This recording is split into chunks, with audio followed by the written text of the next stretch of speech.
My parents always told me that some people are born to be served, and others are born to serve. They made sure I knew I was the second kind. For 23 years, I was a ghost in my own home, scrubbing floors at 5 a.m. while my brother slept in a king-sized bed. I believed I was worthless, a girl with no identity and no future. But everything shattered at my brother's high society wedding. When the bride's billionaire father looked at my face and started to tremble, he didn't see a housekeeper. He saw a ghost from a 23-year-old cold case. I used to wake up before the sun every single day without an alarm. My body didn't need one anymore. Years of routine had trained me like a machine. At exactly 5 a.m., my eyes would open to the same darkness, the same low ceiling above my head, the same dull smell of damp walls, the same soft hum of the old furnace beside my bed. My room wasn't really a room. It was a space carved out of the basement, with no windows, no fresh air, and no warmth in winter. The mattress I slept on was thin and slightly torn at the edges. Sometimes I could feel the hard floor beneath it when I turned in my sleep. I would sit up slowly, wrapping my arms around myself for a moment, just to gather the strength to begin another day. There was no one to say good morning to, no one who cared if I slept well or not. In that house, my existence didn't matter unless I was working. By 5:10 a.m., I would already be upstairs. The kitchen had to be spotless before anyone woke up. Counters wiped, floors mopped, coffee prepared, breakfast ingredients arranged neatly. Even though I was never allowed to sit and eat with them, I moved quietly like a shadow. I had learned that making noise only brought attention, and attention usually meant trouble. By 6 a.m., the house would slowly start to come alive. First it was Donna, my so-called mother. Her heels clicking sharply against the wooden floor as she walked into the kitchen, always with the same expression. Cold, distant, as if she was looking at something unpleasant. She never greeted me. Instead, she inspected. Her eyes would scan the counters, the sink, the floor. If she found even a small spot or missed corner, her lips would tighten. "Is this clean to you?" she would ask, her voice low but sharp. I would immediately lower my head. "I'll fix it." There was no point in explaining. No point in saying I had already cleaned it twice.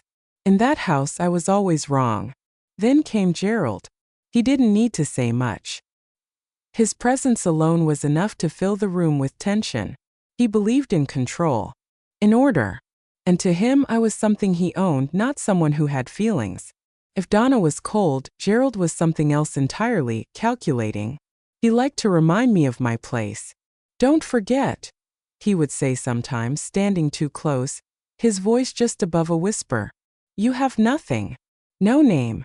No proof you even exist." Those words stayed with me more than anything else, because deep down I knew they were true.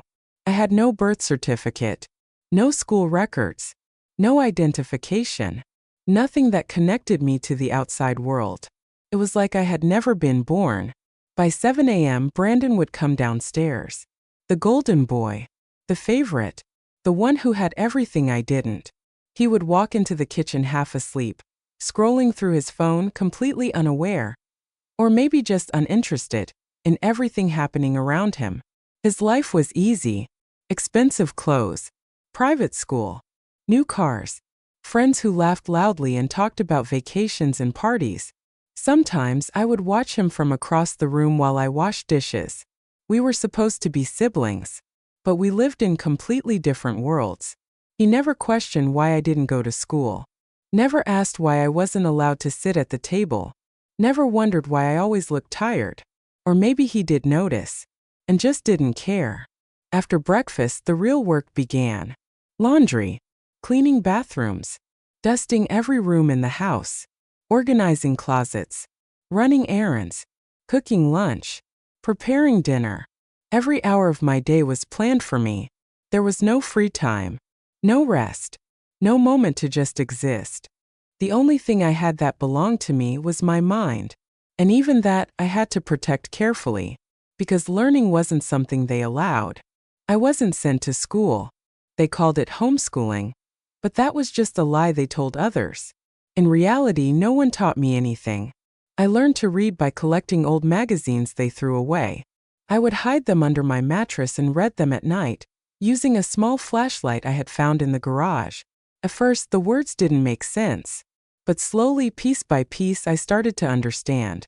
Sentences became stories. Stories became worlds. And those worlds became my escape. In those pages, people had lives. They had choices. They had freedom. Things I couldn't even imagine for myself. Sometimes I would read about girls my age going to college, making friends, falling in love, traveling. And for a moment, I would let myself wonder, what if that could be me? But those thoughts never lasted long. Reality always came back quickly, like a cold hand pulling me back into the dark. I tried to run away once. I was 16. I remember that night clearly. My heart was beating so fast I thought it would give me away. I had packed a small bag. Just a few clothes and one magazine I couldn't leave behind. I didn't have a plan. I didn't know where I would go. I just knew I couldn't stay. I waited until everyone was asleep. Then I quietly opened the back door and stepped outside. The air felt different. Free. For the first time in my life, I wasn't inside those walls. I started walking. Fast at first, then faster. Every step felt like I was getting closer to something I had never known. Hope. But I didn't get far. I never did. The police found me just a few streets away. I didn't understand how. I hadn't told anyone. I hadn't made any noise. But somehow they knew. Gerald arrived shortly after. Calm. Controlled. Smiling in a way that made my stomach turn. He spoke to the officers like he was concerned. Like he was worried about me. She's not well, he told them. She has episodes. She gets confused. I tried to speak, tried to tell them the truth, but my voice felt small, weak, like it didn't matter. And maybe it didn't, because they believed him. Why wouldn't they? He had the house, the money, the story, and I had nothing. That night changed everything. When we got home, Gerald didn't yell. He didn't need to. He just looked at me and said quietly, "Without papers, you don't exist." He stepped closer. And if you don't exist, no one will ever help you. I never tried to run again. Not because I didn't want to, but because I believed him. I believed that there was no world out there for me. That this was all I had. Years passed like that. Slow. Heavy. Endless. Until the day everything changed.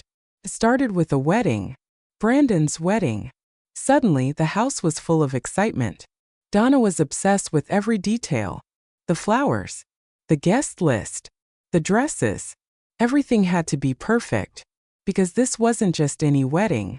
This was their chance. Their opportunity to climb higher. To become part of something bigger. Because Brandon wasn't just marrying anyone. He was marrying into wealth. Real wealth. The kind that opens doors. The kind that changes status.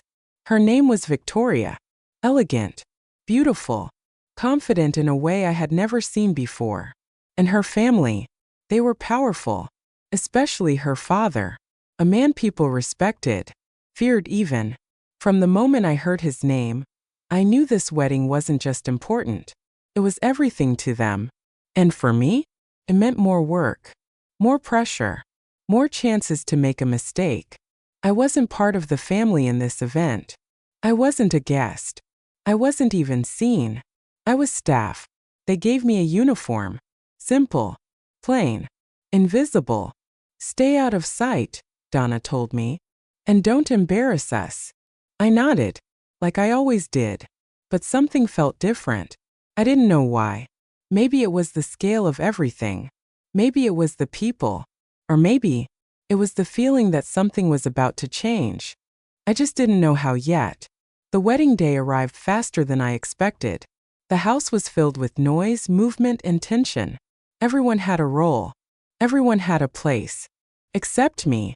I moved through the crowd quietly, carrying trays, serving drinks, cleaning up small messes before anyone could notice. Invisible. Just like always. But that day, for the first time in my life, someone noticed me, and everything began to shift. The first time he looked at me, I didn't think much of it. I was standing near the edge of the reception hall, holding a silver tray filled with champagne glasses. The room was glowing with soft golden lights, laughter echoing off the high ceilings, people dressed in expensive suits and shimmering dresses moving like they belonged to another world. A world I was not part of. I kept my head slightly lowered just like I had been taught. Don't make eye contact. Don't draw attention. Don't exist more than necessary. But then, I felt it. That strange feeling of being watched. First I ignored it. It wasn't unusual for guests to glance at the staff. But this was different. This wasn't a passing look. It lingered. Slowly I lifted my eyes. And that's when I saw him. Victoria's father. Richard Whitmore. He stood across the room, surrounded by people who were clearly trying to impress him. His posture was strong, his expression serious, the kind of man who didn't need to speak loudly to be heard. But he wasn't looking at them. He was looking at me. Not casually. Not by accident. It was a deep, focused stare, like he was trying to understand something, or remember something. I quickly looked away, my heart beating faster than it should have. I didn't know why, but that moment made me uncomfortable. I shifted my position, moving toward another group of guests, hoping to disappear again into the background. But the feeling didn't go away. A few minutes later, I noticed it again. He was still watching me. This time, his expression had changed slightly. There was something in his eyes. Confusion. Maybe even shock. I told myself I was imagining things. Why would someone like him be paying attention to someone like me? It didn't make sense. So I did what I always did. I ignored it. The evening continued and I focused on my work. Serving drinks, clearing tables, staying out of the way. But no matter where I moved, no matter how careful I was, I could feel his eyes finding me again and again. It started to make my hands shake. Not enough for others to notice, but enough for me to feel it. I kept asking myself the same question. What does he see? Because whatever it wasn't normal. Later that night, during the rehearsal dinner, things became even stranger. I was placing plates on a long dining table, carefully aligning each one, making sure everything looked perfect. The guests were slowly taking their seats, conversations flowing, laughter filling the air. I was about to step back when I heard his voice. Wait. It was calm, controlled, but it stopped me instantly. I froze for a second before turning around slowly. Richard Whitmore was standing just a few steps away from me. Up close, he looked even more intimidating. His presence carried weight, the kind that made people listen without question. I lowered my gaze immediately. Yes, sir. There was a brief silence. I could feel his eyes studying my face.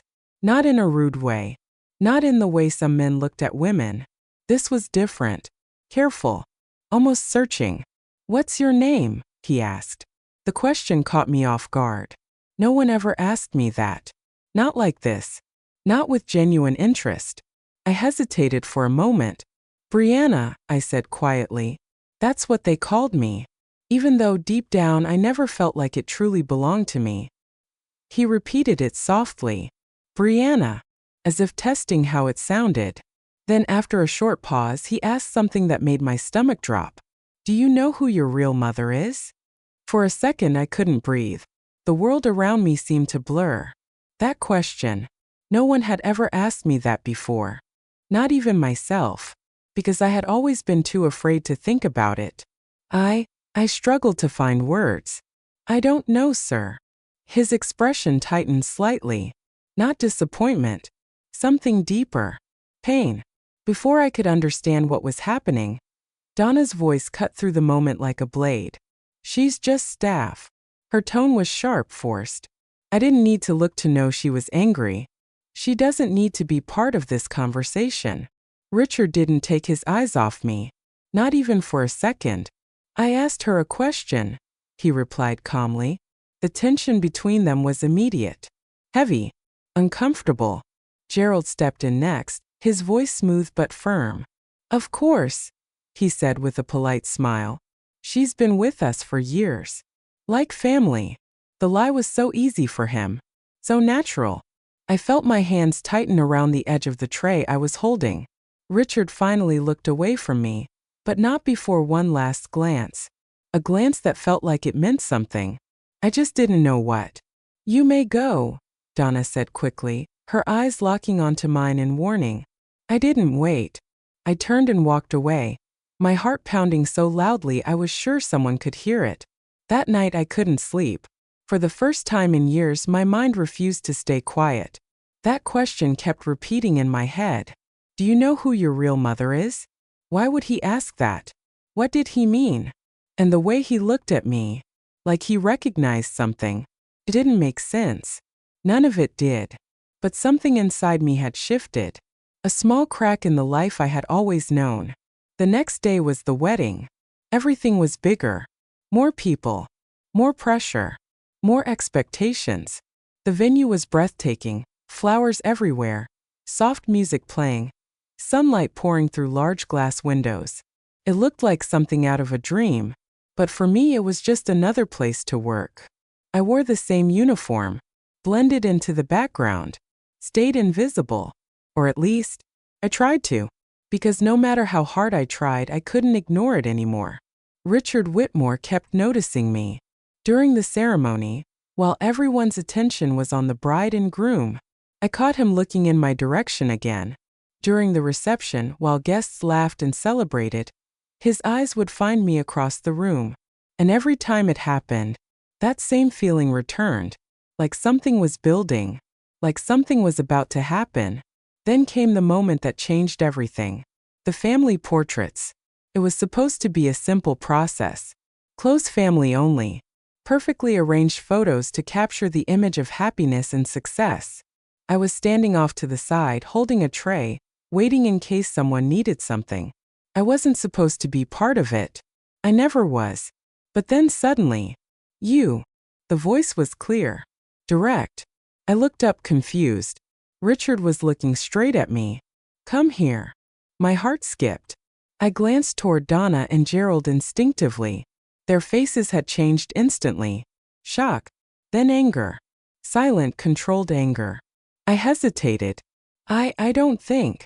Come, Richard repeated, more firmly this time. There was no arguing with him. I stepped forward slowly, every step feeling heavier than the last.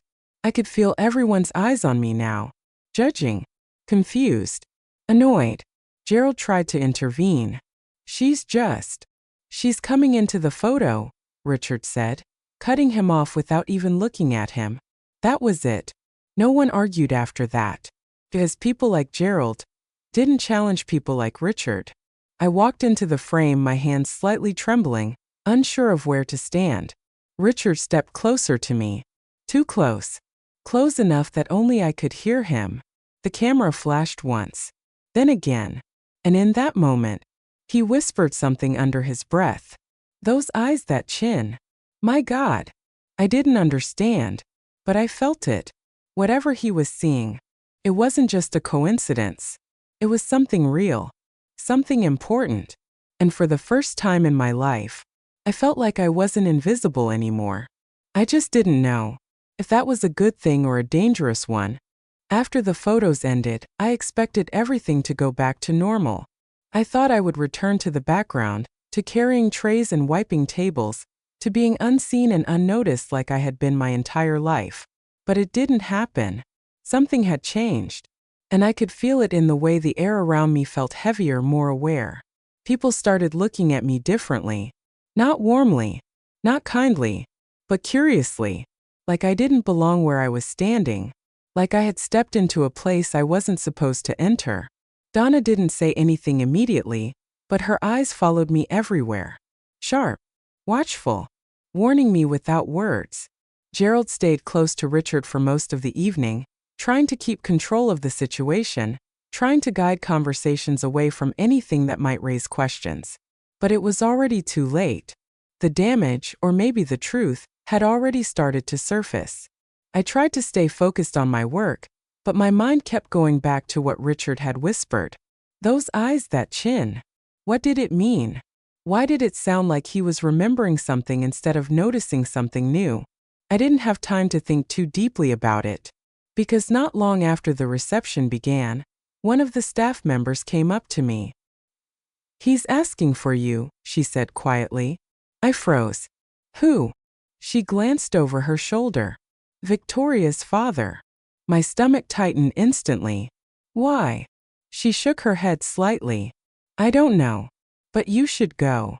For a moment I considered saying no. I had never said no to anything in that house before. But this felt different. This felt dangerous. Not in a physical way, but in a way that could change everything.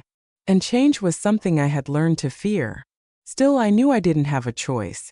So I nodded and followed her directions.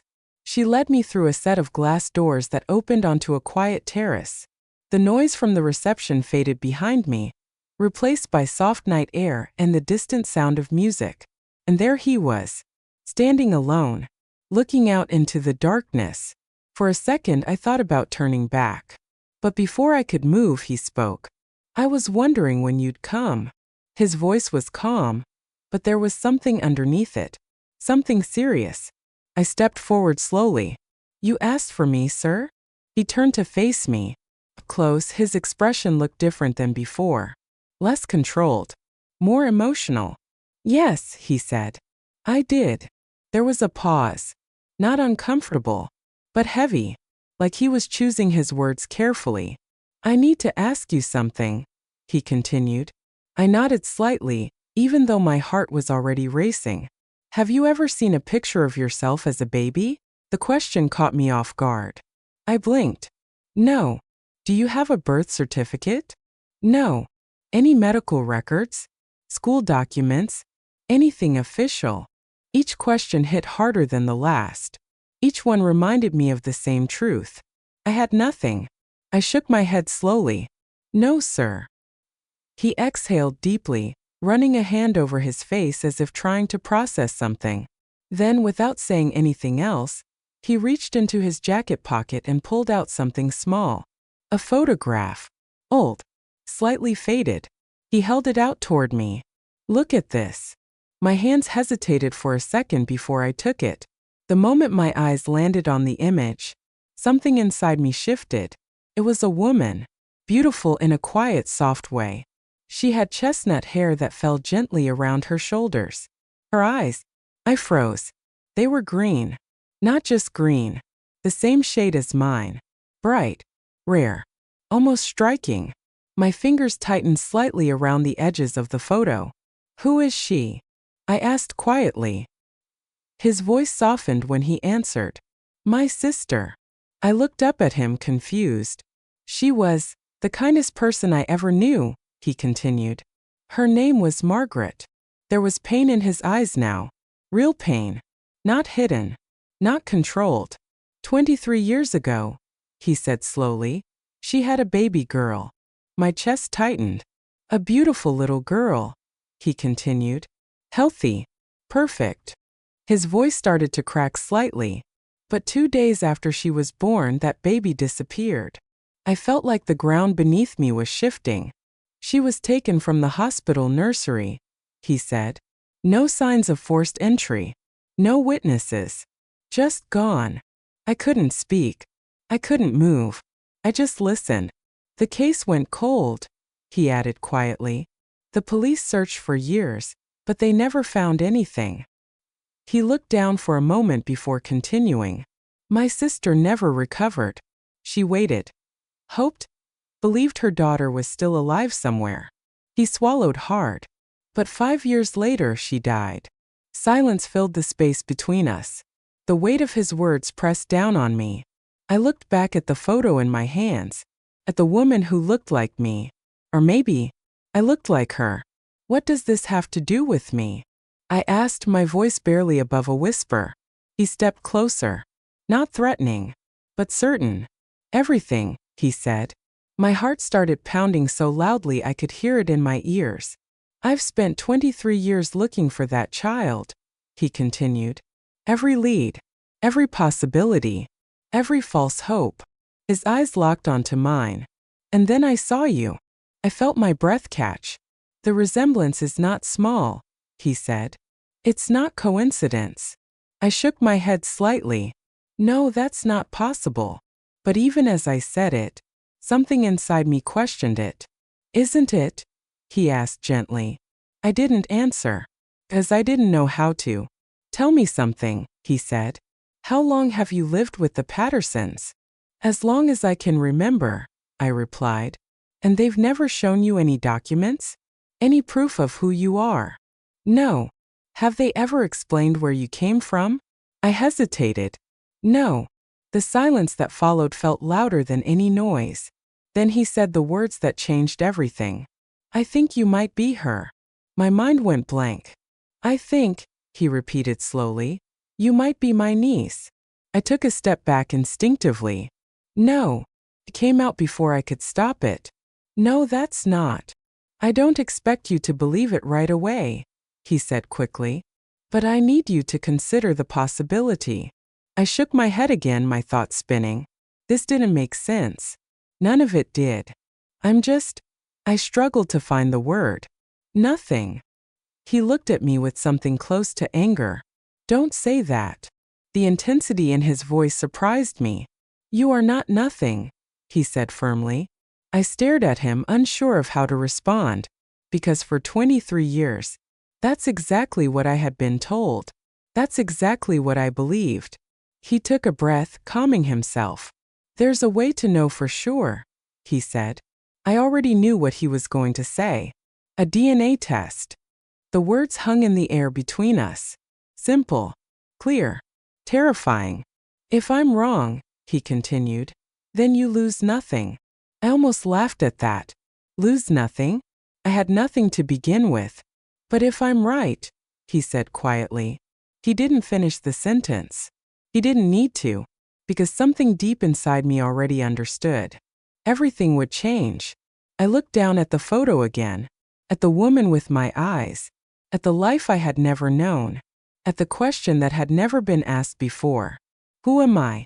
I lifted my gaze back to him. My voice was barely steady. What happens if you're right? He didn't hesitate. You get your life back. And for the first time, that didn't feel impossible. Felt close. Close enough to touch. Close enough to believe. And that scared me more than anything else. I didn't sleep that night. Not even for a minute. I lay on my thin mattress in the basement, staring at the ceiling, listening to the low hum of the furnace as my thoughts kept circling the same question again and again. What if it's true? Every time I tried to push it away, it came back stronger. The photo, the eyes, the story, the way Richard looked at me. Not with pity, but with certainty. It didn't feel like a random guess. Felt like he knew something. But how could that be possible? For 23 years, I had lived one version of reality. I was unwanted, unimportant, invisible. That was the truth I had accepted. So how could there suddenly be another truth? One where I was someone else? Someone who mattered? It didn't make sense. And yet, for the first time in my life, doubt started to grow. Not doubt about him, but doubt about everything I had been told. Morning came too quickly. Or maybe it never really came at all. Because I hadn't closed my eyes once. Still, routine didn't care about how I felt. At 5 a.m. I got up. At 5:10 I was in the kitchen. Same movements. Same silence. Same life. But something inside me was different. It was small. Fragile. But it was there. A question. Possibility. And it refused to disappear. Donna came in first. Her eyes landed on me instantly. And I knew. She knew something had changed. What happened last night? She asked coldly. I kept my head down. Nothing.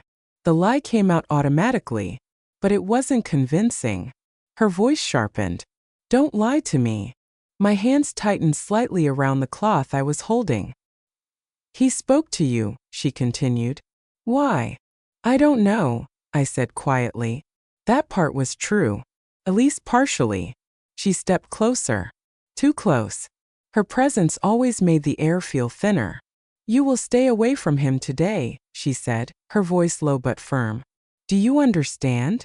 I nodded, but something inside me resisted. Not loudly, not openly, but for the first time. I didn't fully accept her control. Gerald entered a few minutes later. He didn't waste time. I hear you had a conversation last night, he said, his tone calm but dangerous. I stayed silent. He walked closer, his eyes locked onto mine. You will not speak to him again, he said. Not a request. An order. I swallowed slowly. Yes, sir. But again, something inside me didn't agree, and I think he noticed, because his eyes narrowed slightly. Remember what I told you, he added.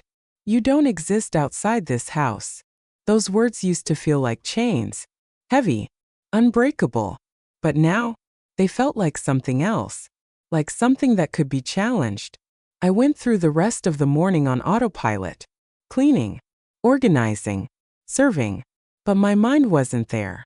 It was on the terrace, on that conversation, on the possibility that my life wasn't what I thought it was. By afternoon, everything was in motion again. Guests preparing to leave, final gatherings, last conversations. But there was tension in the air now, unspoken, unseen, but very real. And then, it happened. I was in the hallway carrying a stack of folded linens when someone stepped in front of me. I stopped instantly. My heart skipped. It was him. Richard. You didn't come find me, he said calmly. I glanced around quickly. No, sir. Why? I hesitated. I was told not to. His expression darkened slightly. I see. There was a pause. Then he leaned slightly closer, lowering his voice. Do you want to know the truth? The question hit deeper than anything else he had said. Do I want to know? For 23 years I had lived without asking that question, because the truth didn't matter when you had no power to change it. But now, I wasn't so sure. Yes, I whispered. His eyes softened slightly. Good, he said. Then, without another word, he handed me a small card. Come here tomorrow, he said. Alone. I looked down at the card. An address. Simple. Clean. Powerful. I looked back up. What is this? My home, he replied. My breath caught slightly. If you want answers, he added, that's where you'll find them. Before I could say anything else, he stepped back. Think carefully, he said, because once you start this, there's no going back. Then he walked away, just like that, leaving me standing there with a piece of paper that could change everything. That night felt heavier than the last, because now, I had a choice. For the first time in my life, I had a decision to make. Stay. Or go. Accept the life I knew. Or risk everything for a truth I wasn't even sure I wanted. I sat on the edge of my bed, staring at the card in my hands. My fingers traced the edges slowly. If I went, and he was wrong, nothing would change. I would come back, and life would continue as it always had. But if he was right, everything would change. And that was the part that scared me, because change meant losing the only world I had ever known. Even if that world was cruel, even if it was unfair, it was familiar. Safe in its own painful way. But there was another feeling now, stronger than fear. Curiosity, hope, and something else. Something I had never allowed myself to feel before. Worth. The idea that maybe I wasn't nothing. That maybe I was someone. I didn't realize I had fallen asleep until I woke up again, still holding the card in my hand, still feeling the same weight in my chest. Morning came, and with it, my decision. I moved through the house quietly, finishing my usual tasks. Donna and Gerald were busy, distracted, focused on post-wedding matters. No one paid attention to me. For once, that worked in my favor. I waited, watched the clock, counted every minute, and when the time felt right, I moved. Slowly, carefully, I walked to the back door. The same door I had tried to escape through years ago. My hand rested on the handle. For a moment, I hesitated. Memories rushed back. Fear. Failure. That voice in my head telling me I couldn't do this. That I didn't belong anywhere else. But then, another voice spoke. Quieter, but stronger. What if you do? I took a breath and opened the door. The air felt different again, just like it had when I was 16. But this time, I wasn't running away. I was walking towards something. I stepped outside, closed the door behind me, and didn't look back. Every step felt unreal, like I was moving through a life that didn't belong to me. But I kept going, because something inside me refused to stop. The address wasn't far, but the distance felt bigger than anything I had ever traveled, because it wasn't just physical, it was everything. Every step was a step away from who I had been, and closer to who I might be. When I finally arrived, I stopped. The house in front of me wasn't just a house, it was an estate. Large, elegant, intimidating, the kind of place I had only seen in magazines. For a moment, I felt small again, out of place, like I didn't belong here. But then I remembered his words. If you want answers, that's where you'll find them. I walked forward slowly, my heart pounding, my hand trembling slightly as I reached the door. I hesitated one last time. Then, I knocked. The sound echoed louder than I expected, and just like that, there was no turning back. A few seconds passed. Then the door opened. A staff member greeted me politely and led me inside. Everything was quiet, calm, different from the chaos I was used to. She guided me into a large room, and there he was, waiting. Richard Whitmore, standing by the window, as if he had been expecting this moment, as if he knew I would come. You made the right choice, he said. And in that moment, I realized something. This wasn't just the beginning of answers. This was the beginning of everything. You made the right choice. His words stayed in the air as I stepped further into the room. I didn't know if he was right yet. I didn't know anything for sure. But I did know one thing. I was already too far in to turn back.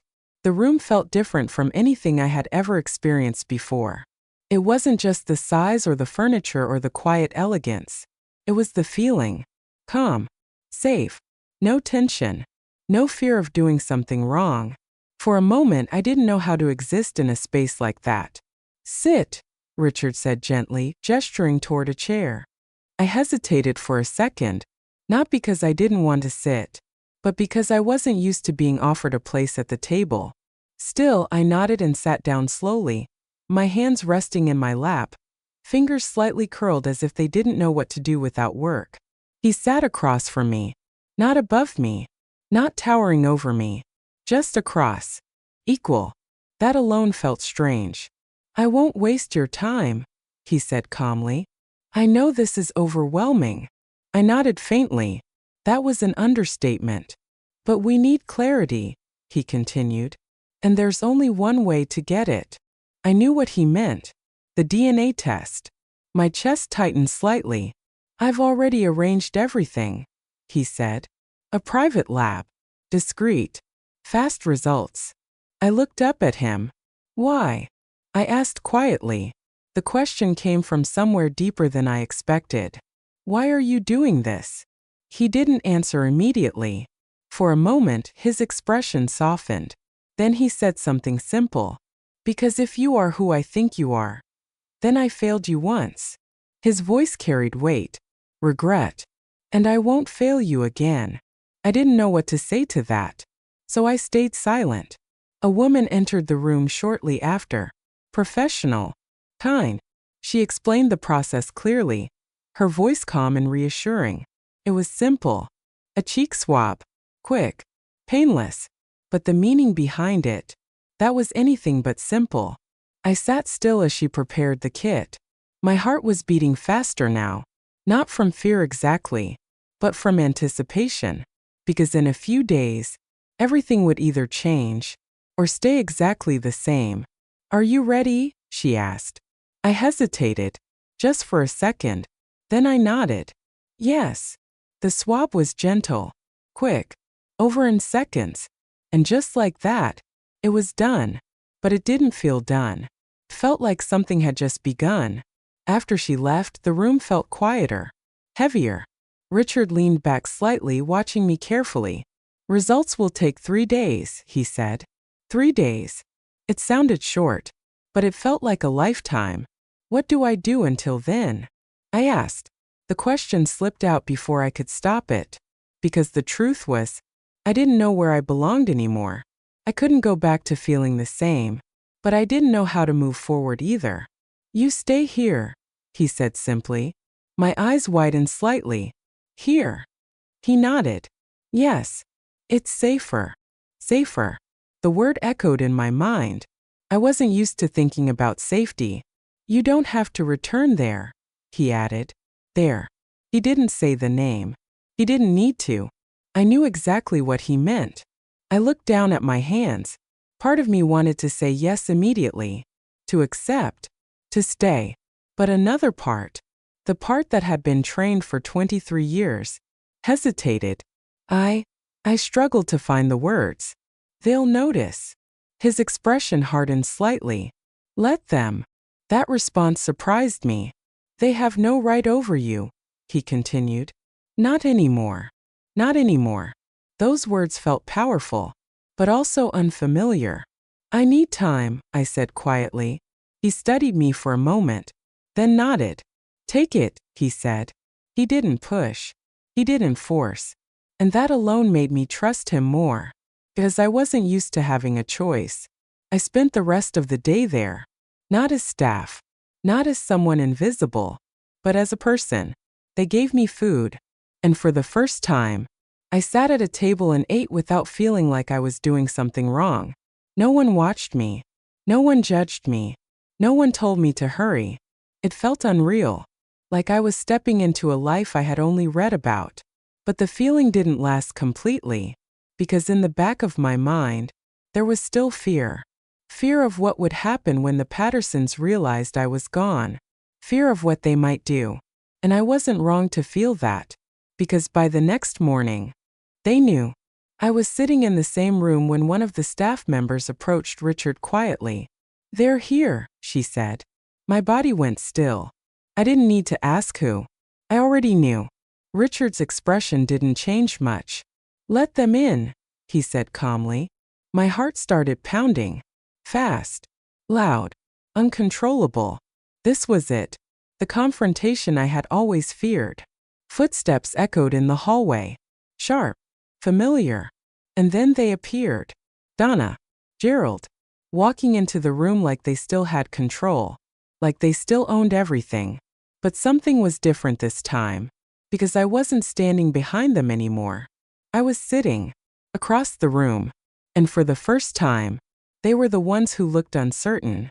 What is the meaning of this? Donna demanded, her voice tight. Her eyes locked onto me instantly. Anger. Shock. Disbelief. How dare you leave without permission? The words hit me, but not the same way they used to, because something inside me had changed. Gerald stepped forward. We've been looking for her, he said, turning to Richard with a polite but forced smile. She's part of our household. Richard didn't move, didn't react. Is she? He asked calmly. The tension in the room shifted instantly. Gerald's smile faltered slightly. Of course she is, he said. She's been with us her entire life. Interesting, Richard replied. His voice remained steady, controlled. But you have no documentation to prove that, do you? Silence. Just for a second. But it was enough. I saw it. The crack. Gerald recovered quickly. That's not necessary, he said. She's family. The word felt wrong. Heavy. False. Richard's eyes flicked toward me briefly, then back to them. Family doesn't treat someone like property, he said. Donna's expression hardened. You don't understand, she snapped. She has issues. She's unstable. That word again. Unstable. The same lie they had used before. The same trap. But this time, it didn't hold power. 'Cause now, there was someone else in the room. Someone who didn't believe them. I understand perfectly, Richard said. His voice was calm, but there was steel underneath it. I also understand that a DNA test is currently being processed. That changed everything. I saw it happen. The shift in their faces. Fear. Real fear. What test? Gerald asked, his voice tighter now. Richard didn't look away. One that will determine who she really is. The silence that followed was different from before. heavier, more dangerous. 'Cause now, the truth was close. Too close.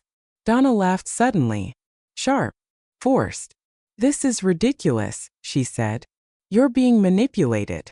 But her voice didn't sound as confident anymore. It sounded desperate. Maybe, Richard said.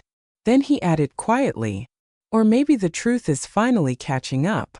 And in that moment, for the first time in my life, I wasn't the one who felt powerless. They were. The next 3 days felt longer than the past 23 years combined. Time moved strangely. Too slow when I wanted answers. Too fast when I tried to hold on to the small moments of peace I had just begun to experience. I stayed at Richard's estate. Not hidden. Not locked away. Free. That word still felt unfamiliar in my mind. Free to walk through open spaces without being watched. Free to sit without being told to stand. Free to exist without needing permission. It should have felt natural. But it didn't. Not at first. Because when you spend your whole life being told you are nothing, it takes time to believe you are something. The first night I barely slept. Not because I was uncomfortable, but because I wasn't. The bed was soft. The room was quiet. The silence wasn't heavy or threatening. It was peaceful. And somehow that made it harder. I kept expecting someone to come in, to tell me I didn't belong there, to remind me that this wasn't my place. But no one came. No one shouted. No one corrected me. And slowly, very slowly, I started to breathe differently, eat differently, think differently. By the second day, something inside me had begun to shift. Not completely, but enough for me to notice. I found myself looking in mirrors, not to check if I had done something wrong, but to actually see myself, to study my face, my eyes. That same shade of green the first had seen in the photograph. For the first time, I didn't look away quickly. I didn't feel like I had to hide. I just looked and wondered, who are you? The question no longer felt empty. It felt important. 'Cause now, there was a real answer waiting. But the waiting was the hardest part. Every hour felt like a test. Every thought circled back to the same place. What if he's right? What if everything I believed was a lie? And then, the opposite thought would follow. What if he's wrong? What if this is just another illusion? Another moment that would disappear and leave me with nothing again? By the third day, the tension had built into something I could barely hold. I was sitting by the window when I heard footsteps behind me. Calm. Measured. I didn't need to turn around to know it was him. Richard. It's time, he said. My heart stopped, just for a second. Then it started again. Faster than ever. I stood up slowly, my legs feeling weaker than I expected. Are the results? I couldn't finish the sentence. He nodded. They're here. The room suddenly felt smaller. The air heavier. This was it. The moment that would decide everything. I followed him down the hallway. Each step felt unreal. Like I was walking towards something I had imagined too many times. Something that couldn't possibly be real. We entered a private study. A man in a suit stood near the desk, holding a sealed envelope. Professional. Neutral. But to me, he looked like someone holding my entire life in his hands. This is it, Richard said quietly. The man handed him the envelope. And then, everything slowed down. I watched as Richard took it. As he held it for a second longer than necessary, as if he understood the weight of what was inside. Then, he opened it. Carefully. Silently. His eyes scanned the page. Once. Then again. I held my breath. Waiting. Watching. Searching his face for something. Anything. First, there was nothing. Just stillness. Then, his expression changed. Subtly. But enough. His eyes softened, and something deeper appeared. Relief. Emotion. Certainty. He looked up at me. And in that moment, I already knew. You're her, he said. My chest tightened. Brianna Ashford Whitmore. The name felt unfamiliar. But also, strangely right. I didn't realize I had stopped breathing until I felt the air rush back into my lungs. It's a 99.97% match, he continued. The number echoed in my mind. Not possibility. Not doubt. Truth. I took a step back, my hands slightly trembling. My voice broke. I don't understand. But it wasn't confusion. It was overwhelm. Because everything I had ever known had just been erased. You were taken, he said gently. From the hospital. From your real mother. The image of the woman in the photo flashed in my mind. My sister, he added softly. She never stopped loving you. Something inside me cracked. Not painfully, but deeply. Like something locked away for years had finally opened. Tears filled my eyes before I could stop them. Not from sadness, but from something else. Something I had never felt before. Belonging. I have a family, I whispered. The words felt fragile. Unreal. You always did, he said. My knees felt weak. I sat down slowly, trying to process everything. All the years. All the lies. All the moments I thought defined me. None of them were true. I wasn't unwanted. I wasn't worthless. I wasn't nothing. I was stolen. The realization hit harder than anything else. Not just what I had lost, but what had been taken from me. A childhood. A name. A life. What happens now? I asked quietly. He didn't hesitate. Now we make it right. And he did. Everything moved quickly after that. The truth didn't stay hidden. It couldn't. Authorities got involved. Investigations reopened. And the reality came out piece by piece. Gerald and Donna were arrested. The evidence was clear. They hadn't just taken me in. They had bought me. From a trafficking network. A transaction. $15,000. That's what my life had been worth to them. $15,000. The thought made me feel sick. But also stronger. 'Cause now, they couldn't control the story anymore. Gerald was sentenced to 18 years. Donna to 12. And for the first time, justice didn't feel like a distant idea. It felt real. As for Brandon, his world collapsed in a different way. The truth destroyed everything he had built. His marriage ended. His reputation disappeared. His life unraveled. He called me once. Weeks later. His voice was different. Not confident. Not proud. Small. Can we talk? He asked. I paused. For a long moment. Then I said something simple. Why now? He didn't answer right away. I didn't know, he said finally. Maybe that was true. Maybe it wasn't. But in the end, it didn't matter. As silence is also a choice. I hope you figure things out, I said calmly. And then, I ended the call. No anger. No revenge. Just closure. Life didn't become perfect overnight. Healing takes time. Learning who you are takes time.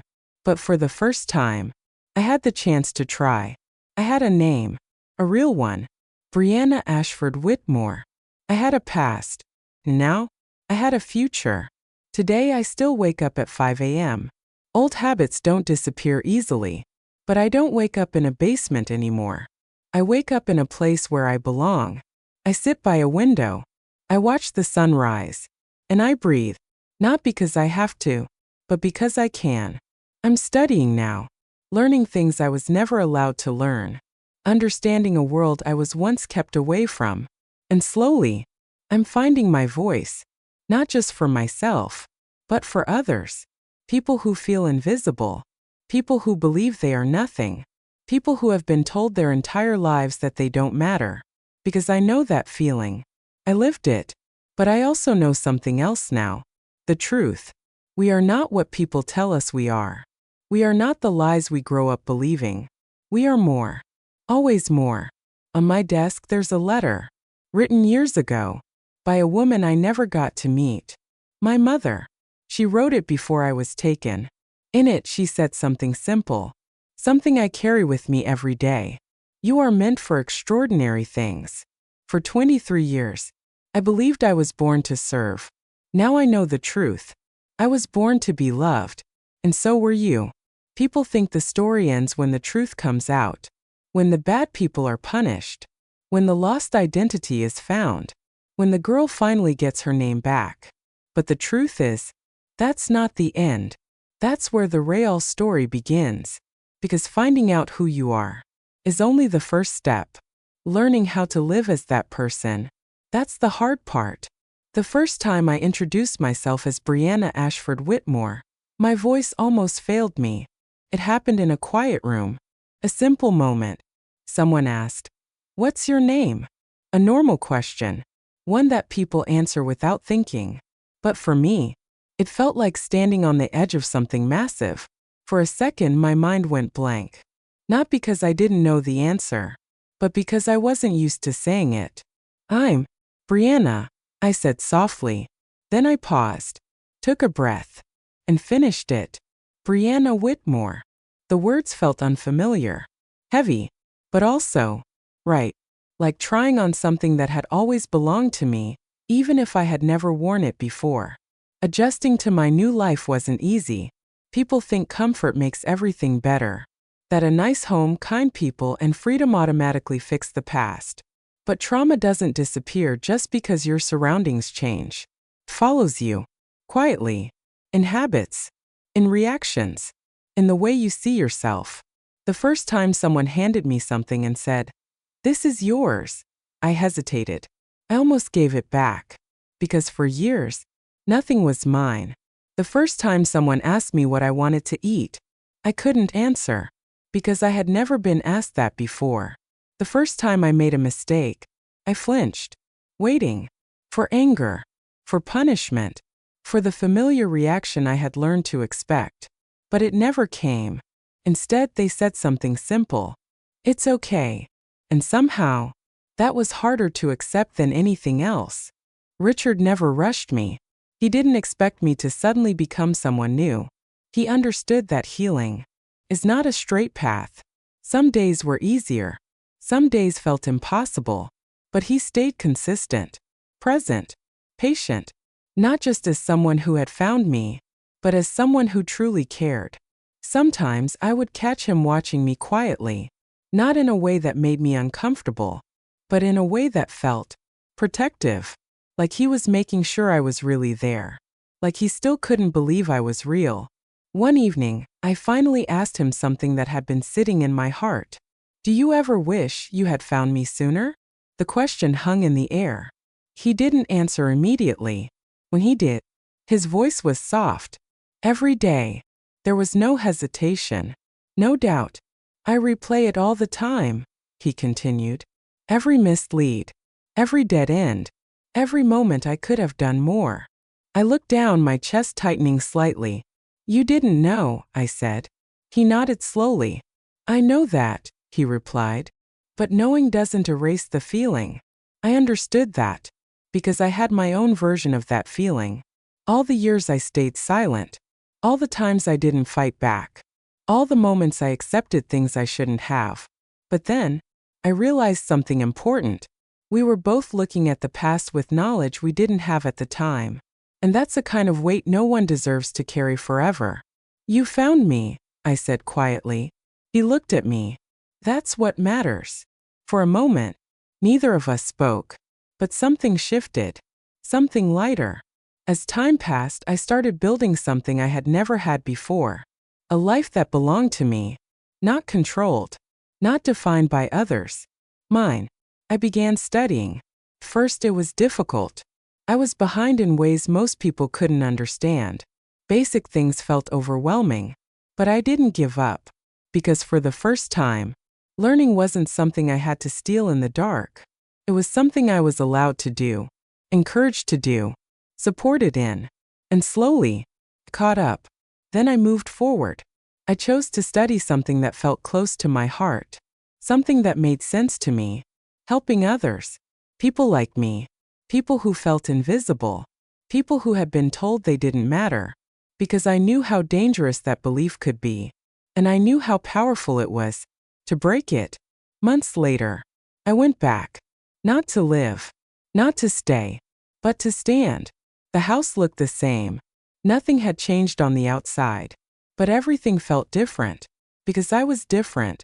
I stood in front of it for a long moment. Looking at the door. The same door I had walked through thousands of times. The same door I had once been afraid to leave. Now, it was just a door. Nothing more. No power. No control. No fear. Just a piece of wood. And memories. I didn't go inside. I didn't need to. Because closure doesn't always come from returning. Sometimes, comes from realizing you don't have to. I turned away. And walked forward. Without looking back. The world didn't suddenly become perfect. There are still days when the past feels close. When old thoughts try to come back. When that small voice whispers, "You're nothing." But now, there's another voice. Stronger. Clearer. One that answers back. "No, you were lied to." And that changes everything. People often ask me how I feel about what happened. If I'm angry. If I want revenge. If I hate them. The truth is, I don't carry hate anymore. Not because they deserve forgiveness, but because I deserve peace. And those are two very different things. What they did was wrong. Unforgivable even. But it does not define me. It does not control my future. It does not decide who I become. I do. Sometimes late at night I read the letter again. The one my mother wrote before I was taken. The paper is old now. Fragile. But the words are still strong. Still clear. Still filled with love. She didn't know what would happen. She didn't know I would disappear. But somehow, she wrote exactly what I needed to hear. Not just then, but now. You are meant for extraordinary things. When I read that sentence now, I don't question it anymore. I don't doubt it. I don't push it away. I accept it. Not because life suddenly became perfect, but because I finally understand something I didn't before. Being extraordinary is not about where you start. It's about what you choose to become. If you had met me years ago, you wouldn't have noticed me. I wouldn't have looked up. I wouldn't have spoken. I wouldn't have believed I deserved to be seen. But if you meet me now, you'll see someone different. Not perfect. Not fearless. But real. Someone who knows her story. Someone who owns her truth. Someone who refuses to disappear again. And maybe that's the real ending. Not the moment everything changed. Not the moment the truth was revealed. But the moment I chose to believe I was more. More than the lies. More than the past. More than what anyone told me I was. For 23 years, I believed I was born to serve. Now I know the truth. I was born to be loved. To be seen. To be heard. To exist fully. Without fear. And so were you. Don't let anyone convince you otherwise.